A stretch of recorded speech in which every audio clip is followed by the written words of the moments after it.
নমস্কার বন্ধুরা, কেমন আছেন সবাই? চলুন আজকে দেখে নিই ট্যাংরা মাছের টুক্কা ট্রিক্স শর্ট রেসিপি। তো মাছটাকে ভালো করে নুন হলুদ মাখিয়ে নিয়ে সর্ষের তেলে কড়াইতে ভালো করে ভেজে না হলো, এরপরে কপিটা নুন মাখিয়ে না হলো, দেখেছেন তো ফুলকপি মাখানোর প্রসেসটা।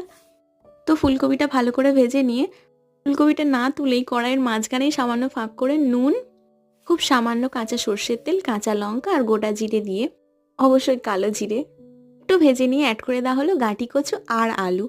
এরপর আর কি ভালো করে মাখিয়ে নিয়ে পরিমাণ মতো হলুদ গুঁড়ো অ্যাড করে দেওয়া হবে, আর একটুখানি নাড়িয়ে চাড়িয়ে কাশ্মীরি রেড চিলি পাউডার বা রেড চিলি পাউডার অ্যাড করে দেবেন, আবার ফের নাড়িয়ে চাড়িয়ে নেবেন।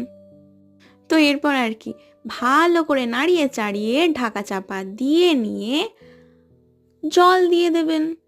এটা আবার বলতে হয় নাকি? তো দেখুন ঝোলটাতে কেমন কালার আসছে। এরপরে ভেজে রাখা ট্যাংরা মাছটা অ্যাড করে দেবেন। যদি ভিডিওটা ভালো লাগে থাকে